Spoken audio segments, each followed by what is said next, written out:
Olá, tudo bem? Eu espero que sim. Meu nome é Jederson Freitas e hoje, 2 de abril, eu selecionei os seguintes destaques para o Notícias do Mundo de Segurança da Informação. Cyberataques dobram em 5 anos, selecionam vítimas e miram CEOs. Indicadores de ameaças mostram que 2024 já promete ser pior que 2023. E maior operadora móvel dos Estados Unidos, AT&T, admite vazamento de dados de 73 milhões de clientes.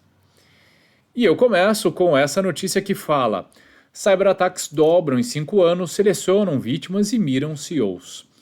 Segundo o balanço anual da empresa de cibersegurança Trend Micro, em 2023, foram bloqueadas quase 161 bilhões ou 161 bilhões de ataques, 10% a mais do que em 2022 e quase o dobro do número de ameaças registradas há 5 anos, quando foram registradas aproximadamente 82 bilhões delas.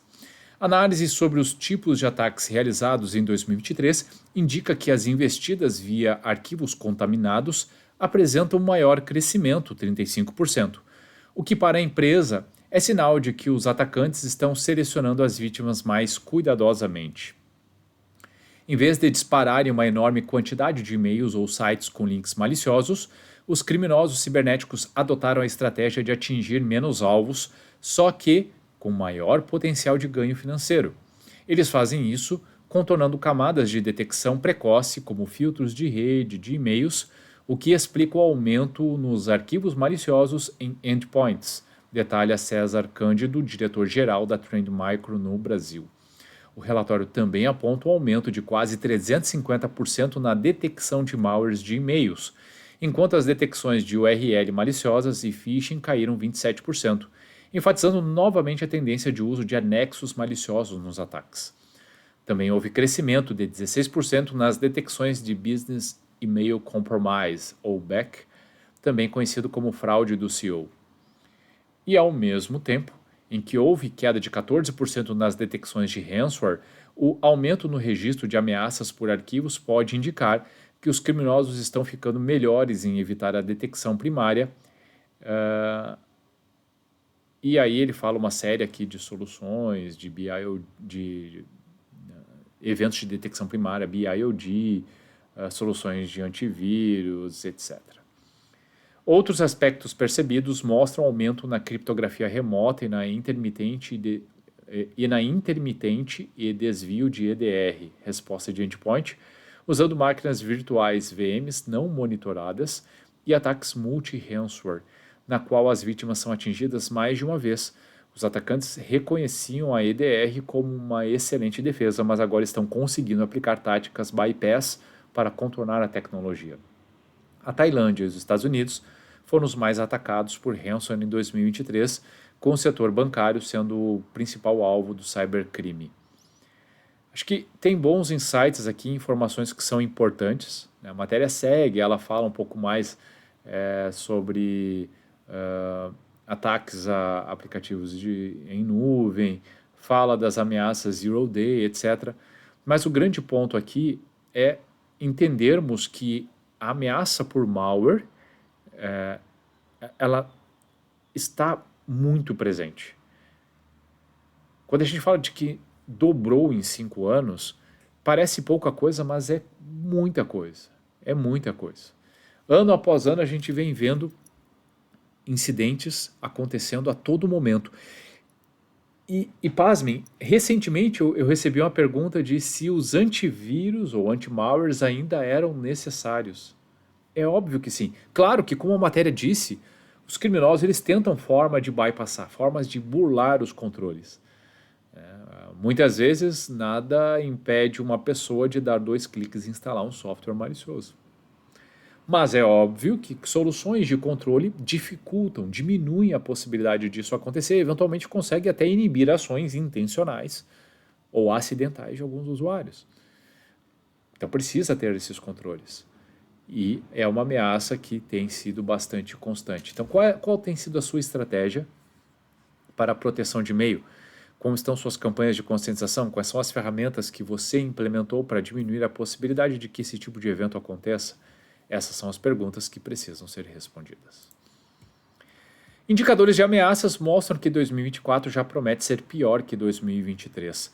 Pelos números da Flashpoint, houve 6.077 violações de dados registradas em 2023, com os invasores acessando mais de 17 bilhões de registros pessoais, um aumento de 34,5% em relação a números de 2022.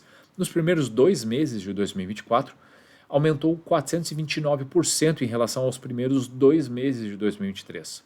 Os Estados Unidos sofreram mais de 60% de todas as violações em 2023.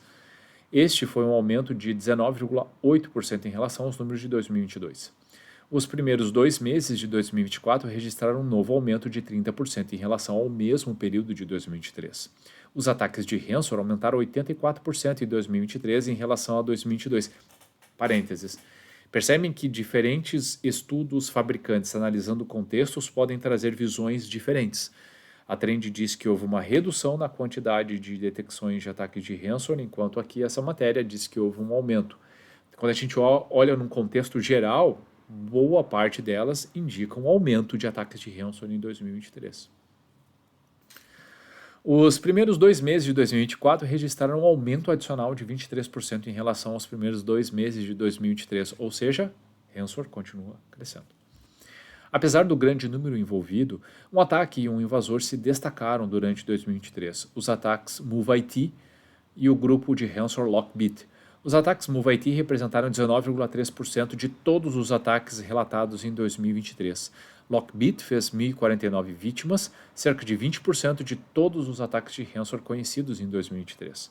As operações da Lockbit foram interrompidas em 20 de fevereiro de 2024, quando as autoridades internacionais apreenderam servidores e prenderam alguns indivíduos. Lockbit rapidamente criou um novo blog Dark Web e afirmou que as operações continuariam normalmente. A Flashpoint não tem tanta certeza. Os números detalhados levantam uma questão importante. Como a Flashpoint reúne sua inteligência? Incógnitas desconhecidas atormentam todas as estatísticas. A empresa reconhece essa realidade e sublinha que os seus números provêm de números registrados publicamente. A realidade, se for diferente, só poderia ser pior, não melhor. Verdade. Nem todo mundo notifica seus incidentes. Então, aquilo que é notificado pode mostrar, na verdade, 2 coisas, né? Um aumento na comunicação, o que por si só não garante um aumento na quantidade de incidentes, mas há tendências, né? A gente percebe que muitas empresas têm passado dificuldades, então a tendência é que não só a comunicação tenha crescido, mas a quantidade de incidentes também. O vice-presidente de operações de inteligência da Flashpoint, Ian Gray, explicou a metodologia de coleta de dados da empresa, etc. Eu não vou me ater muito a essa parte aqui, acho que o mais importante, a mensagem mais importante, é que, frente àquilo que tem sido divulgado, 2024 já preocupa. E aí a pergunta que fica é: como está a sua estratégia para esse ano? Você tem direcionado esforços para melhorar os seus controles e elevar o nível de maturidade, de segurança? Ou você sofreu uma redução de investimento, uma redução de verba e, portanto, não tem muita condição de elevar o nível de maturidade, tendo que trabalhar pontualmente em casos mais graves. Qual é a sua realidade? A realidade que tem se visto no mercado é uma realidade bastante desafiadora. Mostra que a quantidade de incidentes tem crescido. Se não formos capazes de melhorar até mais rapidamente que esses aumentos, né, proporcionalmente à nossa postura de segurança, talvez endossemos esses números de incidentes. E na última matéria de hoje, maior operadora móvel dos Estados Unidos, AT&T, admite vazamento de dados de 73 milhões de clientes. A AT&T confirmou cerca de 73 milhões de clientes atuais e antigos foram afetados por uma recente violação de dados, na qual informações confidenciais foram publicadas na Dark Web. O conjunto de dados incluía informações pessoais, como números de seguro social. A empresa alega, no entanto, que a verdadeira fonte dos dados ainda está sendo avaliada, pois a operadora ainda não sabe se os dados foram originados da AT&T ou de um de seus fornecedores. A AT&T lançou uma investigação robusta apoiada por especialistas internos e externos em segurança cibernética, afirmou a empresa. Em resposta ao vazamento, a AT&T contatou os 7,6 milhões de clientes atuais afetados e redefiniu as senhas de suas contas de clientes. A operadora também disse que entrará em contato com os ex-titulares de contas impactados. Os afetados, continuou a empresa, receberão serviços gratuitos de roubo de identidade e monitoramento de crédito. Em comunicado, a AT&T informou que até aqui o incidente não teve impacto material em suas operações. Não necessariamente nas suas operações, né, mas os seus clientes podem sofrer muito com isso. Pontos que são importantes dessa matéria, tá? Primeiro, independente se o vazamento ocorreu a partir dos seus sistemas ou de fornecedores, a responsabilidade é da operadora, ponto. Porque os clientes confiaram a ela seus dados. Por mais que tenham autorizado a utilização e compartilhamento com entidades externas, portanto com fornecedores, a responsabilidade continua sendo da AT&T, que, claro, deve, por sua vez, né, exigir a implementação de bons controles de segurança, ter visibilidade, rastreabilidade em cima das operações realizadas em seus fornecedores, cláusulas contratuais e uma série de medidas para trazer esse risco dos dados serem vazados a patamares aceitáveis. Então, claro, ela vai ter que fazer uma investigação, preocupa não saber ainda e talvez nunca saiba. Porque quando a gente fala do mundo ideal, e quando eu falei dessas questões ligadas a onde o seu fornecedor armazena os dados, qual é a rastreabilidade que ele tem, quantas pessoas podem acessar, gestão de vulnerabilidades, quais são os riscos, como tudo isso é tratado, qual é a responsabilidade que o fornecedor tem em notificar quando passa por determinados incidentes, se é que ele tem a capacidade de identificar. Isso é parte do mundo ideal. E a maioria das empresas não faz essa gestão de riscos com parceiros, né? Risco na cadeia de suprimentos, não faz, ignora. Entende que cláusulas contratuais bastam. Só que quando o incidente se materializa, onde foi? De quem cobrar? Aí fica sem respostas. Então essa é uma parte importante a ser considerada. A outra parte, que, poxa, dados de ex-clientes. Aqui está um erro muito comum cometido no mercado. Como está a sua governança de dados? Dados de ex-clientes precisam estar na mesma plataforma do que clientes atuais? Ou valeria ter uma base de dados separada, um outro sistema, caso precise recapitular algum dado antigo, ou por motivações de negócio, esse antigo cliente pode voltar a ser cliente e consumir os seus serviços?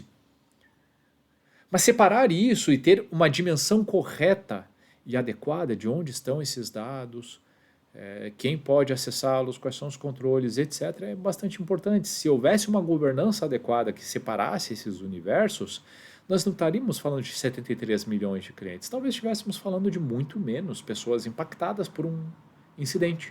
Mas o que é isso? Uma ausência de adequada governança, ou no mínimo, né, uma ausência nos controles para garantir proteção desses dados. E aí, um outro parênteses. A operadora não sabe com quem que ela compartilha ou quem detém esses dados de 73 milhões de clientes. Preocupa, né? Acho que tem uma série de coisas aqui nessa matéria que nos fazem refletir sobre a nossa realidade e como a gente pode tratar esse tipo de incidente. Bom, pessoal, o que eu tinha selecionado para hoje era isso. Espero sinceramente que vocês tenham gostado. E se você gostou do conteúdo, se fez sentido para você, então curta, salve, compartilhe com colegas, amigos, porque é dessa forma, trabalhando aspectos de conscientização, que criamos mais cultura de segurança da informação. Então vamos juntos por mais cultura de segurança da informação. Por hoje é isso, ótimo dia e até a próxima.